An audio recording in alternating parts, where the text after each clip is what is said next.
Antonio Aguilar era una de esas figuras que parecen talladas en piedra. Un ícono. Totalmente. El símbolo del honor, del charro mexicano que no se dobla, su voz en el escenario, su presencia en la pantalla. Todo en él proyectaba una fuerza casi mítica. Pero aquí hay una contradicción fuertísima, ¿no? Ajá. ¿Qué pasaba cuando ese ídolo llegaba a casa? Porque esa misma figura imponente, en la intimidad, se convertía en un padre distante, increíblemente exigente. Exacto. Y justo esa es la grieta que vamos a explorar hoy. Tenemos un material fascinante que se mete, digamos, hasta la cocina de la familia Aguilar para analizar ese legado emocional más allá del artístico. Ok. La idea es entender cómo esa figura pública, tan poderosa, tan inmensa, moldeó la vida de sus hijos, en especial la de Antonio Jr. y Pepe. Y no se trata de buscar culpables, me imagino. Para nada. Se trata de desentrañar cómo un hombre puede ser un héroe para todo un país y al mismo tiempo lo que el análisis describe como un enigma doloroso para su propia sangre. Un enigma doloroso. Vaya manera de empezar. A ver, para entender ese enigma creo que primero hay que dimensionar al mito. Antonio Aguilar no era solo un cantante famoso, era, pues, prácticamente una institución nacional. Totalmente. Y es clave entenderlo. El análisis lo describe perfecto. Él era la encarnación del charro íntegro, ese arquetipo del patriarca que no duda, que nunca pide perdón. Claro. Su música no era solo entretenimiento. Sus canciones eran como pequeños manuales de conducta. Como dice el material, su voz no solo cantaba historias, sino que dictaba valores. ¿Valores como cuáles? El honor, la obediencia, el orgullo de ser mexicano. Claro, en una época en que México estaba cambiando a toda velocidad, él era como un ancla a la tradición, a lo que se suponía que no debía cambiar. Llenaba plazas de toros, filmaba películas sin parar. Era un sinónimo de una mexicanidad incorruptible, una certeza. Pero aquí viene lo complicado. Que ese personaje no se quedaba en la puerta. Exacto, no se quedaba en el set de filmación. La autoridad que proyectaba en la pantalla era la misma que exigía en la mesa. En su casa, su palabra era ley. No había mucho espacio para el debate. O el cuestionamiento. Cero. Su ejemplo no era una sugerencia, era el único camino a seguir. O sea que crecer en esa casa era como vivir en el escenario de una de sus películas, pero 24/7. Y me imagino la presión. Crecer a la sombra de un árbol tan gigantesco debe ser complicadísimo. Complicadísimo es poco. El análisis usa una imagen muy potente. A ver. Dice que era crecer bajo una sombra monumental. Y no es solo la sombra del éxito, que ya es bastante, sino la de una expectativa constante, silenciosa.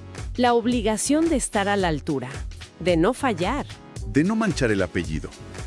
Toda la admiración que él recibía del público, dentro de casa se convertía en una vara altísima, casi imposible de alcanzar. El ídolo de millones era para sus hijos el estándar inalcanzable. Y mientras tanto, para el resto del mundo, la familia Aguilar era la postal perfecta. Antonio y Flor Silvestre, la pareja dorada del espectáculo. Se veían sólidos, unidos. Eran la prueba viviente de que se podía tener fama, dinero y una familia tradicional y estable. Esa era la fachada, impecable. Pero lo que me parece más revelador del material que revisamos es cómo se describe la vida puertas adentro. Ajá. Que no era un refugio, sino una extensión del escenario. Un lugar con reglas no dichas, con una jerarquía que nadie se atrevía a cuestionar. El patriarca no se quitaba el traje de charro al llegar a casa. Entiendo la figura imponente del padre, pero me pregunto dónde quedaba Flor Silvestre en todo esto. ¿Cómo navegaba ella esa dinámica? Si él era la tormenta, ella era la calma. Era el intento de equilibrio. El análisis la dibuja como una figura que trataba de mediar, de suavizar la dureza de Antonio. La describen como alguien que amortiguaba los silencios. ¡Qué bonita imagen! Y que buscaba traducir la exigencia en cuidado. Ella ponía la ternura, la sensibilidad que al padre le costaba tanto mostrar. Pero claro, su influencia tenía un límite frente a una personalidad tan dominante. Era el contrapeso, pero la balanza casi siempre se inclinaba hacia el mismo lado. Exactamente. Aquí es donde la cosa se pone de verdad interesante. Porque el material que analizamos dice algo que me dejó pensando. ¿Qué cosa? que el afecto en esa casa no se expresaba con abrazos, ni con un te quiero, sino con correcciones, silencios prolongados y expectativas nunca verbalizadas. Híjole, eso es durísimo. Es que es un lenguaje emocional completamente distinto. Imagina crecer así. Se crea lo que el análisis llama una brecha invisible. Una brecha, claro. Entre la imagen pública de familia unida y la realidad de una conexión emocional llena de obstáculos. Todo giraba en torno a la carrera, a las giras, los discos, los guiones, y en medio de esa vorágine, el cariño se aprendía a dar y a recibir con muchísima cautela. El amor era sin ánimo de disciplina. De cumplir. Justo, claro. Y una presión así nunca le pega igual a todos. Me imagino que para el hijo mayor, para Antonio Aguilar Jr., el golpe fue directo. Él fue el primero en cargar con todo el peso del nombre. Absolutamente. El primogénito siempre abre camino en estas dinámicas, para bien y para mal. Para él no bastaba con tener talento, tenía que ser digno del nombre. Claro. Cada vez que se subía a un escenario, la gente no iba a ver a un artista nuevo, sino a la continuación del padre. Un punto clave del análisis es que cuando él cantaba, el público no escuchaba una voz, sino un eco. Uf. La crítica no estaba evaluando su música, estaba midiendo la distancia con la leyenda. ¡Qué ahogo! Te deja sin aire, ¿no? El apellido que se supone que te abre todas las puertas en realidad te cierra la más importante. La de ser tú mismo. Exacto, porque cualquier desviación del camino original se ve como un fracaso, como una deshonra a un legado que es casi sagrado. Y si en la calle era así, en casa seguro era peor. Era lo mismo, pero magnificado. El reconocimiento era escaso y la aprobación siempre venía con condiciones. El mensaje implícito y a veces explícito era: el legado no se cuestiona, se sostiene. ¿Y qué pasa cuando vives así? Pues esa presión constante fue demoliendo su confianza. Cada proyecto, cada canción, se sentía como un examen final que nunca lograbas pasar con 10. ¡Qué terrible! El resultado, como lo describe el material, fue un alejamiento silencioso. No fue un pleito a gritos, sino un irse apagando, un desaparecer poco a poco. Porque cuando cumplir nunca es suficiente, a veces la única salida que encuentras es... dejar de intentarlo. ¡Qué camino tan solitario! Pero luego llega Pepe Aguilar, el segundo hijo, y parece que él vio el laberinto en el que estaba su hermano y dijo: yo por ahí no voy. Exacto. Pepe es fascinante porque representa la otra cara de la moneda.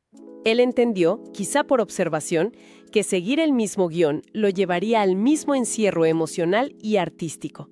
¿Y entonces se rebeló? Hizo una especie de rebelión, pero una rebelión inteligente, silenciosa. Su música se convirtió en su territorio de resistencia. Él amaba la tradición, la llevaba en la sangre, pero no estaba dispuesto a ser su prisionero.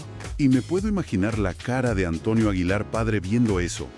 Cada vez que Pepe metía un arreglo de rock, una fusión, o se salió un poquito del molde del mariachi puro. Para el padre, cada una de esas innovaciones era una desviación peligrosa. Una traición, casi. No lo veía como evolución, sino como una traición al legado sagrado. El conflicto entre ellos no fue de gritos ni de portazos, sino una fricción constante, una tensión subterránea. Es que eran dos visiones opuestas. Totalmente. Antonio padre representaba la tradición como algo intocable, un museo. Pepe la veía como algo vivo, un punto de partida para crear algo nuevo. O sea que, para poder ser el mismo, Pepe tuvo que asumir el riesgo de decepcionar al hombre que más admiraba. Ese es un peso tremendo para cualquiera. Pero más en una familia donde el honor y la lealtad al padre lo son todo. Claro. Es una de las encrucijadas más difíciles para un hijo.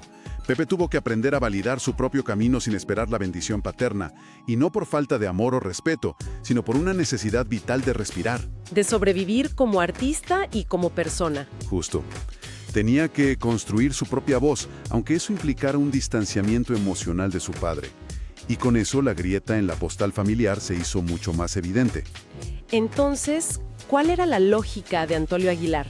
Porque, como decíamos, el material que revisamos es muy claro en que no lo pinta como un villano. No actuaba desde la maldad. Para nada. Él de verdad creía que estaba haciendo lo correcto. ¿Cuál era su filosofía? Y eso es lo que hace que la historia sea una tragedia y no un melodrama. Su filosofía, que era la de toda una generación de hombres, se resume en una idea: la dureza protege. Ok, Él estaba convencido de que para preparar a sus hijos para un mundo que él veía como implacable, se necesitaba mano firme, no apapachos. Desde su perspectiva, mostrar debilidad, ser demasiado afectuoso era dejarlos indefensos. exponerlos al fracaso. Exacto. Su manera de amar era forjarles el carácter a martillazos. El problema es que el resultado fue otro. El impacto en los hijos fue que aprendieron a asociar el cariño con el buen desempeño. La aceptación no era gratis, te la tenías que ganar. El amor no se sentía como algo incondicional. Para nada. Correcto. Y eso siembra una inseguridad profundísima, porque empiezas a creer que tu valor no está en quién eres, sino en lo que logras. Si no tienes éxito, no mereces amor. Y las emociones se vuelven peligrosas. Claro. Claro. Expresar tristeza, miedo o frustración era un riesgo. El llanto no se consolaba, se reprimía. El mensaje era: los sentimientos son un estorbo, hay que controlarlos. ¿Y cómo se arrastra eso a la vida adulta? ¿Qué tipo de cicatrices deja una crianza así? Se manifiesta de 1000 maneras. La exigencia del padre se te mete en la cabeza y se convierte en una voz interna, un crítico que nunca descansa. Que siempre te dice que puedes hacerlo mejor. Siempre genera una dificultad enorme para expresar afecto de manera espontánea porque aprendiste que el amor está ligado al deber y al control. Mostrarte vulnerable se siente como un fracaso. Es lo que el análisis llama un modelo de masculinidad rígida, ¿no? Justo eso. Te limita la capacidad de pedir ayuda, de decir no puedo más, de aceptar el propio cansancio. O sea que no solo te hereda las canciones y el apellido, sino una especie de manual de instrucciones sobre cómo ser hombre. Pero es un manual de otra época. Exactamente. Uno que a lo mejor ya no funciona para las nuevas generaciones. Es una herencia psicológica que se transmita sin necesidad de palabras. Es un patrón. Y puedes tener todo el éxito del mundo, llenar estadios como lo hace Pepe, pero esa voz interna puede seguir ahí. Y cada logro te da un respiro, pero nunca una paz completa. Nunca. Porque la meta de ser suficiente siempre se mueve un poco más lejos. Y esto nos lleva a una pregunta inevitable que plantea el material. ¿Cuál? Si un padre ama desde la exigencia absoluta, ¿cómo aprende un hijo a amarse a sí mismo incondicionalmente? Me parece fundamental lo que mencionas, que el objetivo aquí no es juzgar a Antonio Aguilar y ponerlo en el banquillo de los acusados. Sería demasiado fácil. Y sería injusto. Hay que entenderlo como un producto de su tiempo. Un hombre formado en una cultura donde la dureza era sinónimo de dignidad. Él no inventó ese modelo de paternidad. Desde la vida. Desde su lógica, no era abandono emocional, era entrenamiento para la supervivencia. Es la definición de una tragedia familiar, el choque de dos épocas, de dos maneras de entender el amor. Precisamente. El análisis lo describe de una forma brillante. Un choque entre dos lenguajes emocionales distintos. Lo que para la generación de Antonio fue un pilar de fortaleza, para la de sus hijos se convirtió en una carga emocional. Él amó como supo amar, con los códigos que le enseñaron. El problema es que sus hijos crecieron en un mundo que ya empezaba a pedir otra cosa: presencia, diálogo, validación emocional. Entonces al final no hubo un crimen, sino una incapacidad mutua para traducirse. El padre esperaba respeto ciego y obediencia, y los hijos necesitaban un reconocimiento que fuera más allá de sus logros. Y en medio de esos dos deseos, un silencio enorme. Esa es la verdad más compleja y dolorosa, ¿no? A veces el amor está ahí, pero no llega en el idioma que la otra persona necesita escuchar. Y las ondas de ese desencuentro se sienten por generaciones. Te deja con una pregunta muy dura. ¿De qué sirve construir un imperio si el precio es no saber cómo abrazar a tus propios hijos? Entonces, para ir cerrando, ¿cuál es el balance final? Por un lado está el legado obvio, el patrimonio artístico que es monumental. Las canciones, las películas, la tradición que él ayudó a preservar. Pero por otro, está esta herencia invisible de la que hemos hablado. Una herencia sobre lo que significa ser hombre, sobre la fortaleza y sobre cómo se demuestra el afecto. Lo que se concluye en el material es que sus hijos aprendieron a ser fuertes antes que a ser libres. Aprendieron a sostener una imagen antes que a escucharse a sí mismos.